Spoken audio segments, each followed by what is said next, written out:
I now want to introduce our second speaker, Rev Dr Fadi Diab. It's wonderful again to welcome my brother Fadi to Cheltenham to begin a new chapter in the partnership we share. Fadi is Rector of St Andrew's Ramallah. He's a member of the Palestinian Israeli Theologians Forum, founder of Youth Connections for Peace. He's also father of two lovely boys who have been teaching my son some football skills. And it's great to have you here. Sorry to have separated you from the boys, and Ruba, do give them our love and best wishes. Fadi was also a key player in the Kairos Palestine statement in 2009.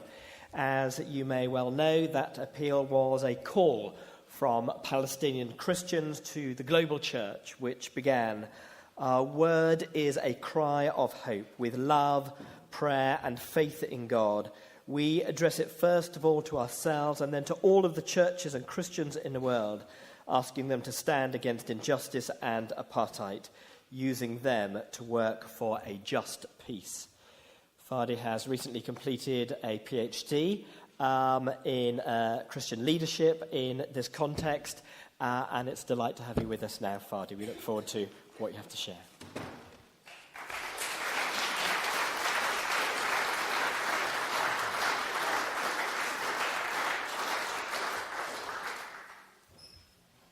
Thank you.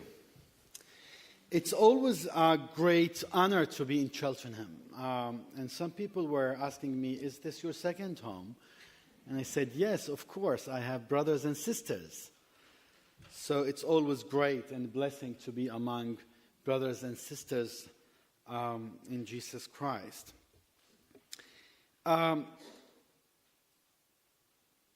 The Balfour Declaration, a century of unrecognized pain. That would be my focus for this session. And first, allow me to thank the organizers of this conference. Reverend Canon Roger Simon and I met at Canterbury 17 years ago. And since then, we became close friends. And I know he worked hard with the planning and organizing group to arrange the event, and he and the group deserve our enormous gratitude.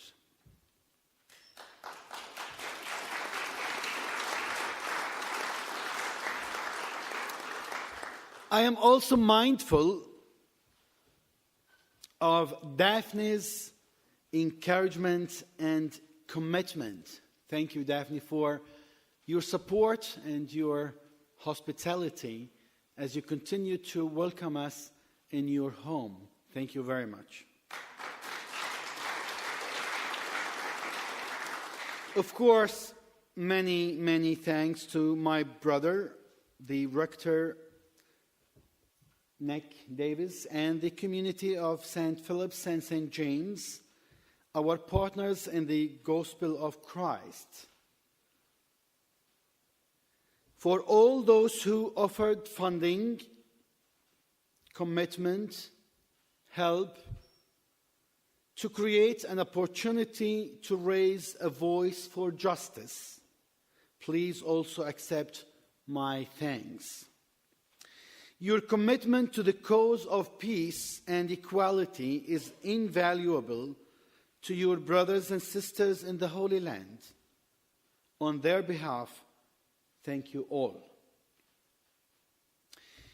So what are the consequences of the Balfour Declaration for the Palestinian Christian community? I'm grateful to be part of this event and to be preceded by Dr. Barghouti, who really did excellent job presenting the situation on the ground. And That is, for me, a tiny part of what does it mean to live under occupation. Simply, there is a military occupation, and each and every one of us can imagine what does a military occupation and the martial law mean for an oppressed, occupied, fragile community. So my address will contain two interrelated parts. In the first, I will focus on how the Christian community received the Balfour Declaration at the time of its issuance. This will lead to the second part, the consequences of the declaration for today's Palestinian Christian community. But before going into that, I want to make an important point. That is, I want to affirm that the Christian community is integral to the larger community in Israel-Palestine. What affects Christians affects Muslims, and vice versa. And I want to add, what affects Palestinians affects Jews and Israelis. We can only find a way forward together. How does the Christian community regarded the Balfour Declaration? First, the Christian community regarded the declaration as a colonial imposition. The Balfour Declaration is 100 years old this November, and since then, the Palestinian Christian community rejected the declaration from the beginning on grounds that a colonial power imposed it without the consent of those affected. When the Foreign Secretary wrote the letter in 1917, Britain had no status, dominion, or title in Palestine that might have empowered it to grant rights to one people and deny them to others. The British mandate in Palestine did not give the British government the right to promise land owned by indigenous people to another people who, for the most part, had begun arriving only shortly beforehand. Palestinian Christians often argue that one cannot give away what one does not own. As simple as that. For the Christian community, the argument is frequently structured along ethical and theological lines. God created all people free to choose their own destiny and celebrate freedom of choice. The declaration took away freedom from the residents of Palestine.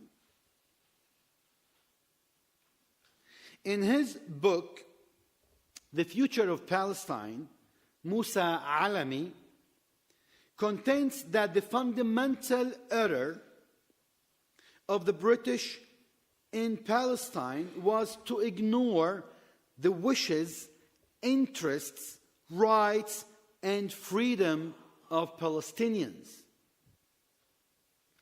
The superiority of the Jewish wishes and interest overweighted.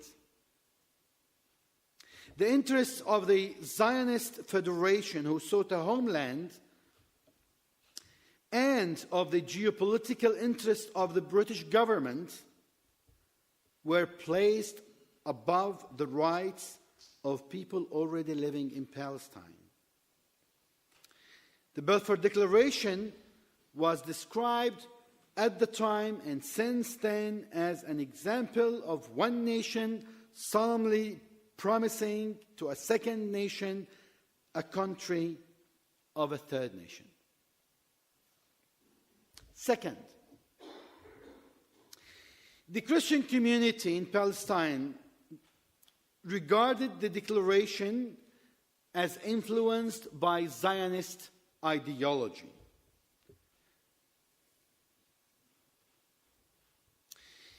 That ideology that started in Europe during the 19th century, and for reasons specific of the time in Europe, but for the sake of brevity, I will not describe circumstances leading to the rise of Zionism, other than to say that the Jews were most certainly persecuted throughout Eastern Europe for centuries.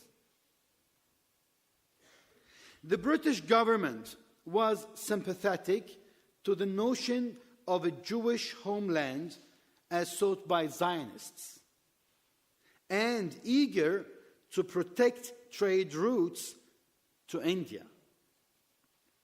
During the British colonial and mandatory power, Zionist leaders used all means to convince the British government to pledge a homeland and fulfill its obligation, after having failed actually to convince other countries to concede to their ideology. In Reflections on Sabil's Liberation Theology and Ecumenical Work, Naim Atiq asserts that the British facilitated legal and illegal Jewish immigration to Palestine, which contributed to the escalation of violence between the indigenous Palestinian Arabs population and the Zionists, whose goal aimed at devouring the whole country. 3. The Christian community viewed the declaration as one of the oblivious. The Christian community in Palestine has always viewed the Balfour Declaration as ill-informed. However, I will argue differently. With respect to demographic facts on the ground, in the 1980s, Palestine had a population of no less than 600,000 Palestinians, 90% or more than 90% of whom were Arabs, whether Christians or Muslims.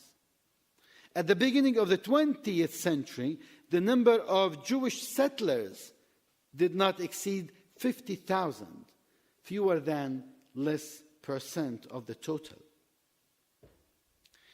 The Balfour Declaration specified that nothing shall be done which may prejudice the civil and religious rights of existing non-Jewish communities in Palestine. But British officials at the time did not appear to realize the size of these communities. And even if administrators knew that the land was not empty, they did little to take account of the aspiration of non-Jewish. The declaration apparently believed that the land was empty, or that the majority of its inhabitants were Jews. In fact, I argue that Britain knew that the land was not empty, but it seems that its indigenous people did not count.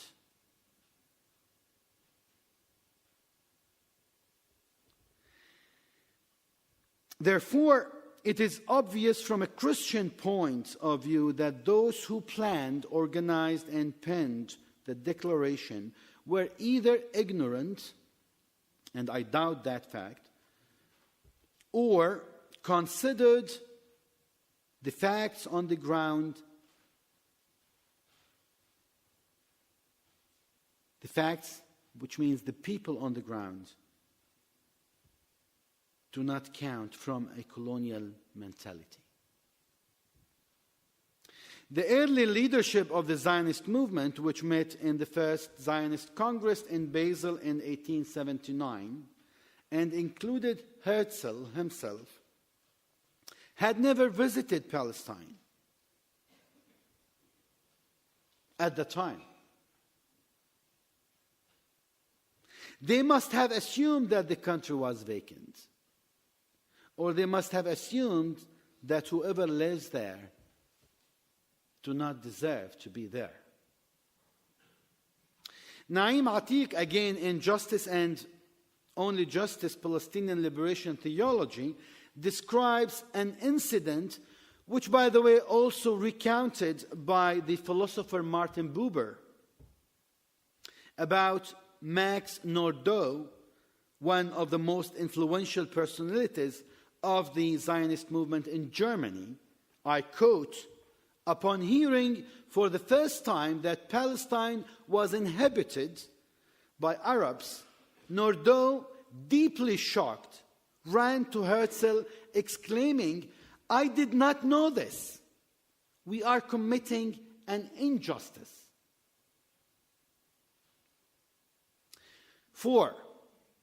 The Christian community in Palestine viewed and continue to view the document as a declaration of betrayal.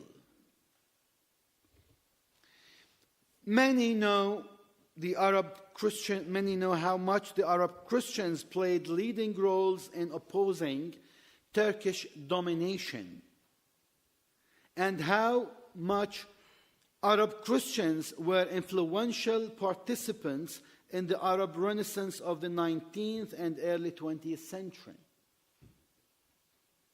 At that time, they counted on Europeans to help free them from the Ottomans.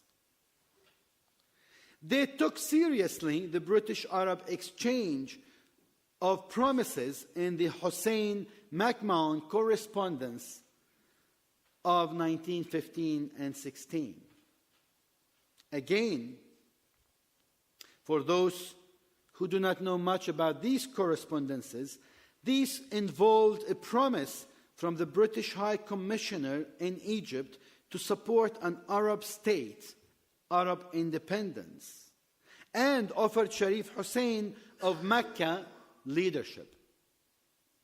Barbara Tuchman, in Bible and Sword, England and Palestine from Bronze Age to Balfour, writes, "The British prepared and helped Hussein to revolt against Turkey by promises of leadership as future king of the Arabs."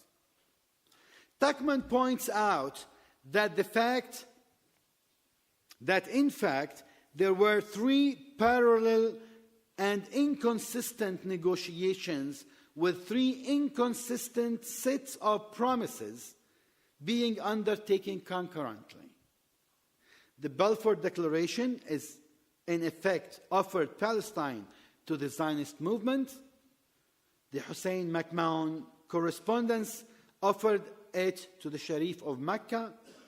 The Sykes-Picot agreement involving Britain, France, and Russia secretly divided the Middle East among key allies. Tuchman explains, while Sykes was bargaining in Petrograd and Paris, Sir MacMahon was exchanging correspondences with Sharif Hussein, and Balfour was planning the promise to the Zionist Federation. This was an alarm to Hussein of Mecca, the Sharif of Mecca, and in alarm he wrote a letter to the British government for clarification. And Foreign Secretary Balfour himself replied, "His Majesty's government confirms previous pledges respecting the recognition of the independence of the Arab countries. Thus, Britain appeared to reaffirm its commitment to the Arab independence, but Balfour's conflicting promises gave rise to distrust, suspicion, and strife. And as we know, these continue to plague the Middle East to this day. For Arabs trying to puzzle through the implication of Balfour's various offers, Britain's goal seemed to be to replace repressive Turkish rule with European colonization, including the establishment of a Zionist state in the Middle East. The Christian community, after suffering under 4 centuries of Turkish domination, and after fighting with Sharif Hussein of Mecca against the Turks, now faced betrayal, this time by Christian countries in the West. My grandfather, who fought the Turks in World War I, never forgave the British for abandonment of the notion of the independence of Palestine. 5. The Christian community in Palestine viewed the document with serious biblical and theological and ethical dimensions. And the community struggled with its biblical, theological, and ethical dimensions. They wondered about the support for Zionism provided by Christian colonial administration, as their wishes were ignored. They detected supremacist intent, the preference of one people over another, in prevailing that Zionist ideology. They saw a contradiction with the core tenet of the Christian faith, that every people has a right to freedom. They saw a contradiction with the paradigm of justice, love, and neighborliness, where a shared future is possible in a shared land, and where different others are welcomed, embraced, and celebrated. It is not by happenstance that the Holy Land is claimed by all the 3 Abrahamic faiths. In fact, context has a divine purpose for a universal mission. The Declaration for the Christian community denied all these Christian tenets. This leads us to the factual consequences of the Balfour Declaration today. First, it is a declaration perpetrating injustice. It gave legitimacy and impetus to the dream of a home for the Jewish people, which 30 years later, on November 29, 1947, got a boost from the United Nations. Those who describe the Balfour Declaration as a response to the plight of Jews in Europe at the end of the 19th century fail to take responsibility for the effects that the idea of a Jewish state have had in subsequent decades. Recently, a descendant of Lord Balfour said during a visit to Israel that the declaration was humanitarian in nature. He chose not to address the humanitarian catastrophe that afflicts Palestinians living under oppressive military rule. A humanitarian response to the plight of some that brings disastrous consequences for others cannot be called fair. While many opted to celebrate the declaration, many continue to carry the weighty burden of that same declaration. Therefore, the first obvious result of the declaration is injustice rather than justice. The document might have intended justice for one race, but surely perpetrated injustice for another. In fact, Britain knew that fulfilling the pledge to the Zionist aspiration without inflicting injustice on the Palestinian would not be achievable. And you can go back to the report of the King Crane Commission. Second,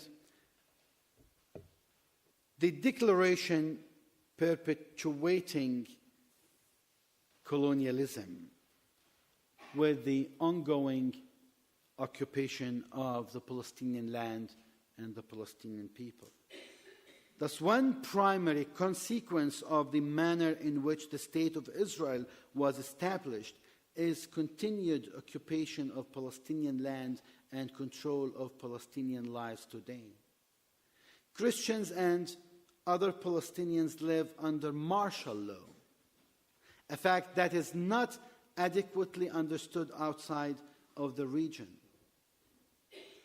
I was born into a devout Christian family under a military occupation. My birth certificate was issued by the civil administration of the State of Israel. I grew up with stories of divided families.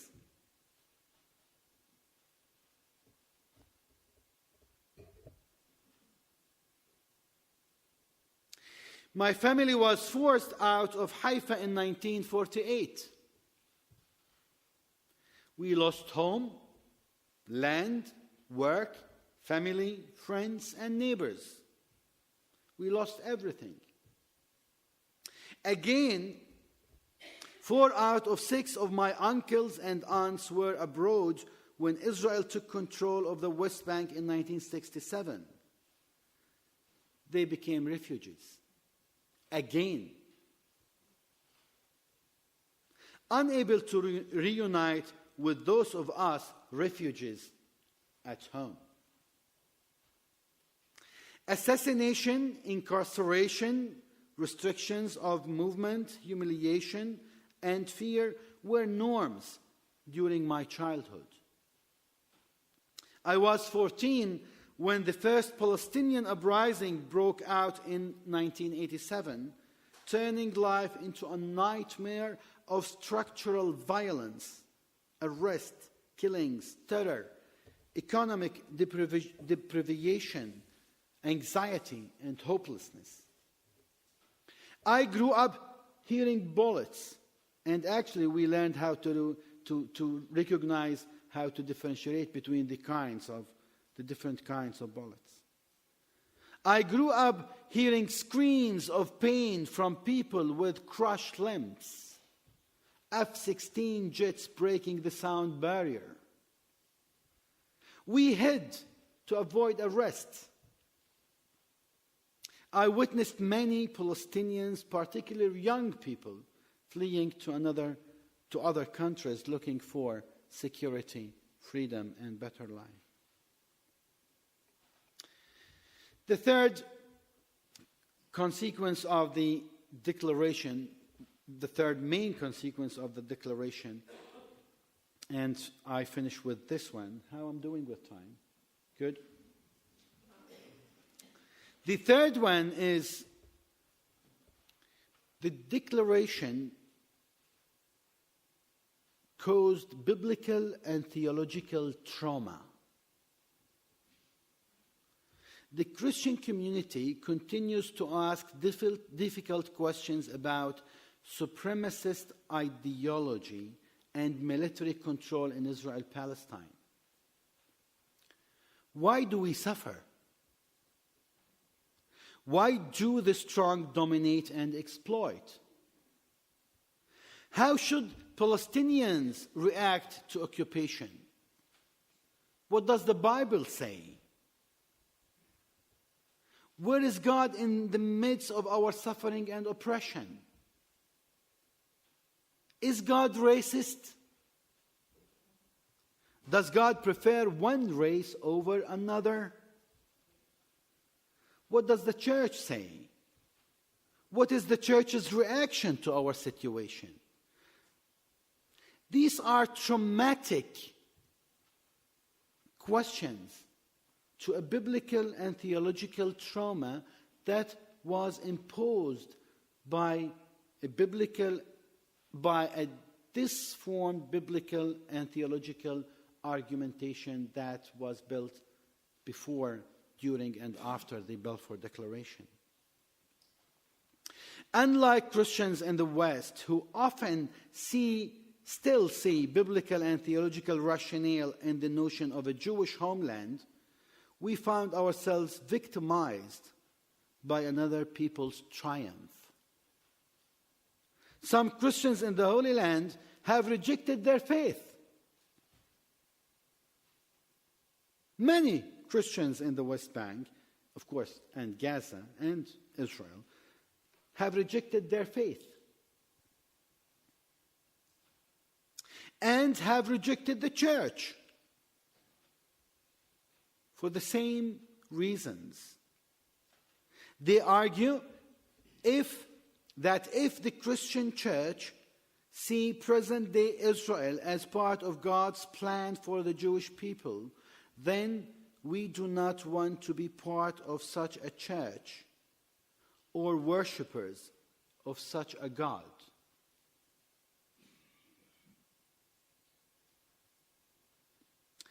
That trauma led many to start searching for atheism and to find other paths that would make sense to their suffering and oppression. Many Christians in Palestine wonder why the church, the universal church, including the Church of England and the church in Europe, has not challenged the violence, economic deprivation, control of movement, denial of civil rights, incarceration, family separation, home demolition, and confiscation of land for settlements that Israel has justified based on desire for a secure homeland. Many in the Christian community have immigrated. At the time of the Balfour Declaration, Christians comprised around 90% of the population of Palestine. Today, we are less than 2%. Around 90% of Christians from Ramallah, where I live, where also Dr. Barghouti lives, lost 50% of its community.